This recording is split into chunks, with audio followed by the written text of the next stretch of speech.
bago pa magtanghali, alam natin na hindi na nga darating for the bloodbath si Vice President Sara Duterte. No, nagsabi na si Attorney Michael Poa sa media na nagbabantay doon sa kanyang sariling press ko, nag-briefing siya na hindi na nga po darating ngayong araw na to sa unang araw or day 1 nung impeachment trial, hindi darating si Vice President Sara Duterte. So marami naganap sa kanya pero yun po yung naging desisyon ng kanyang kampo. Okay, so si Senator Cheese nga ay na-elect bilang presiding officer. Katabi niya ngayon doon sa podium si Senator Win Gatchalian. Ang agad niyang inilatag doon sa kanyang speech, acceptance speech, yung paglatag ng mga rules. Ilan doon yung threshold? Tinatanong ni Maset. Yes, 2/3. 2/3 pa rin. Oo, 16 pa rin. pa rin. Oo, 16 16 pa rin. 2/3 of 24 pa rin. Tapos syempre yung gusto niyang ma-determine daw yung quantum of kung ano yung quantum of truth ba tawag doon, basta kung papaanong yung evidence ay katanggap-tanggap na.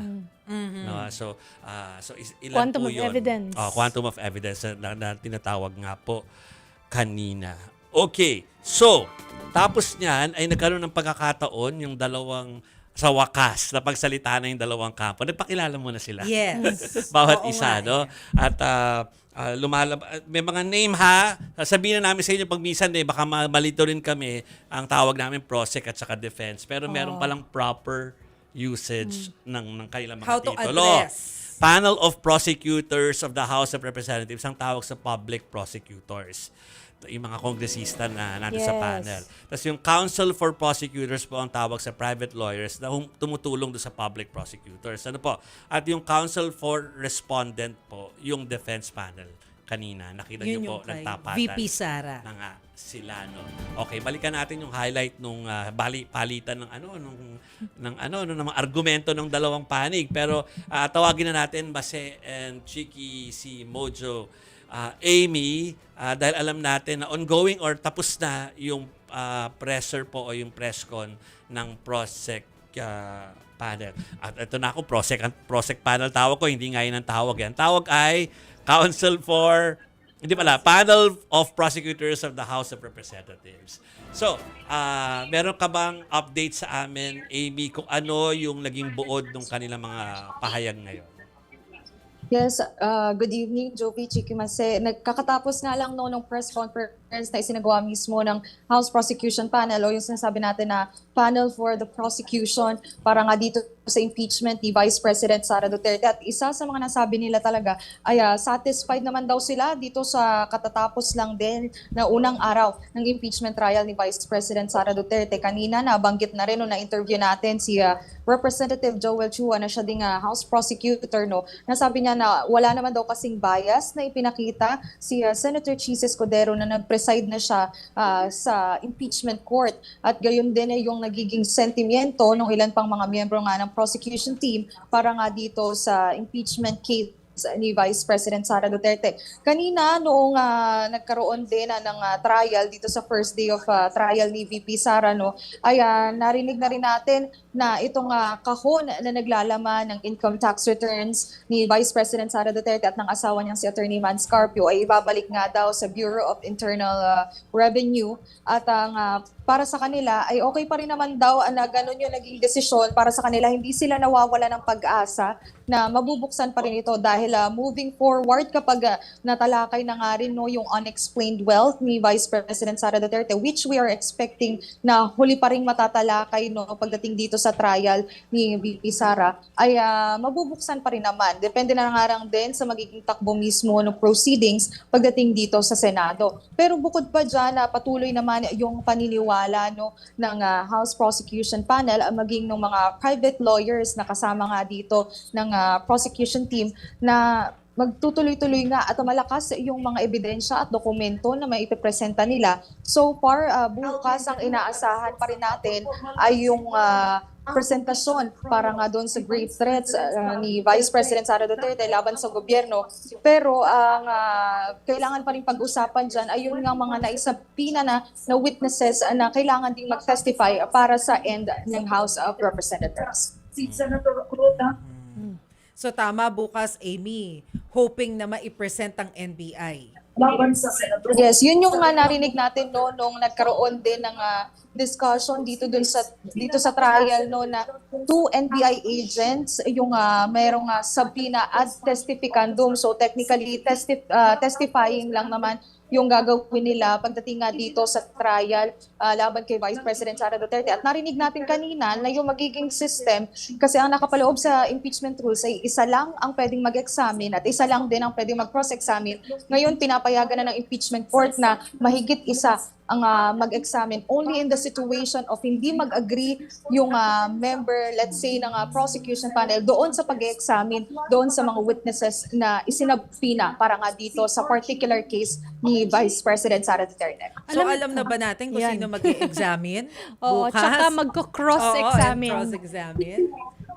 So far, wala pa tayong nakukuhang details no, kung sino talaga yung magko-cross-examine. Pero kung makikita din kasi natin doon sa nasasabi din no, sa Kamara, ang lead prosecutor kasi na na-assign for the House Prosecution Panel or doon sa public prosecutors ay ito nga si Congressman Lawrence Defensor. So siya yung isa sa nakikita na talagang magli-lead sa presentation ng evidence at kahit mismo dun sa presentation nitong mga witnesses pagdating nga dito sa grave threats and destabilization na ibinigay ni Vice President Sara Duterte doon sa gobyerno. So yun yung nakikita natin at kasama niya dito si Representative Jervy Luistro, Representative Laila De Lima at Representative Isabel Zamora. So expect natin na magkakaroon din ng participation no ng counsel for the prosecution or yung mga private lawyers para nga dito sa examination ng witnesses na isinabpina nga for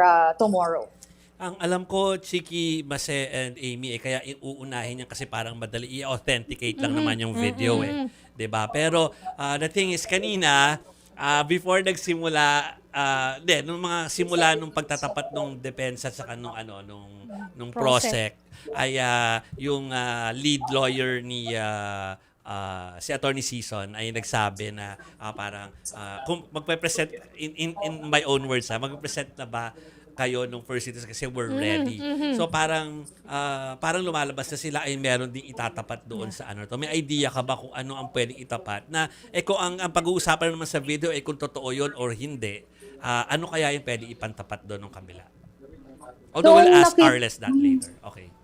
Pero nung nakita rin natin no yung pre-trial order ay nakita natin no na meron din representatives na hinihingi itong depensa no para nga doon sa presentation din ng evidence and documents pagdating dito sa grave threats and destabilization. So yun pa yung titingnan natin. Pero yung kung babalikan lang din natin no yung nangyari kanina mismo doon sa impeachment trial ni Vice President Sara Duterte no, nabanggit nga din dito parang ang naging rebuttal dito ni Congressman Chel Jokno ay hindi nga daw dapat no nagtatanong ng propounding questions itong defense sa prosecution, pero ang para naman sa side ng defense sinabi nila na that question was addressed to the presiding officer. So technically, masasabi natin no na ready naman yung dalawang panig pagdating dito sa presentation nga ng evidence pagdating sa grave threats. At kung babalikan din natin yung nangyari doon sa House Justice Committee hearings, technically parang verification nga lang din ng video kung hindi nga ba spliced at hindi at authenticated no na hindi siya galing sa AI or kung ano mang edited na video na device na ginamit para nga doon sa videos ng threats na ibigay ni Sara. Bago natin bitiwan na si Amy at yan sa ating mobile journalist, panoorin natin yung sinasabi niya na palitan ng ng mga pahayag between Attorney Season and Attorney Chel Jokno. Should be No. an entry of plea of not guilty. Likewise, Your Honor, under Rule 9 of the Senate Rule of an Impeachment, which says that the person impeached shall then be called to appear, this likewise, Your Honor, manifests our complete adherence to the mandate of the Constitution. I think the question, Your Honor, is very simple. As I have It's mentioned, answerable Your by Honor. yes or no, Your Honor. Rule Is the 7. lead prosecutor Rule Yun. Pero hindi yan yung sinasabi ni Amy. Ang sinasabi po ni Amy ay tungkol doon sa parang medyo tama ba yung term? Parang nayamot. Kayo na mag-judge doon sa naging reaksyon ni Congressman Shell dahil doon sa mga naging pahaging ni Attorney Sison. This would seem to violate the Duterte versus HOR ruling, which very clearly states that the impeachment must be only for those acts or omissions within the impeachable year. There's no statement like that at all in the entire decision and the resolution. What the Supreme Court said, and I quote, was very simple. The basis of any charge must be for impeachable acts or omissions committed in relation to their office and during the current term of the impeachable officer. All of the articles in this particular case pertain to impeachable acts committed by the Vice President during her term. Kahit naiinis si Attorney Shell. Malumanay Kalmado pa rin. Pinakarurok na nung pakinisip nung sinabi nung nagreklamo siya sa presiding officer at sinabi niya na parang pwede bang wag kami ang i-address ng Yes. kabilang panel kasi dapat ang gawi ay yung mga question mo ay sasabihin mo sa presiding officer tapos ganun din yung kabilang panel. Yeah. Well, Hindi sabi ba pwedeng naman ni- diretso yung pakipagpalitan ng Correct. kuro-kuro? Sabi naman ni Attorney Season, it was addressed to the presiding Yo, officer. In all fairness, sinabi din Oo. niya yun. Okay. So, hindi ko lang kung nakapagpasalamat na tayo. Pero thank you, Amy, for that report. May susunod. Thank you, Amy. Salamat, Thank you. mobile journalist Amy Atienza.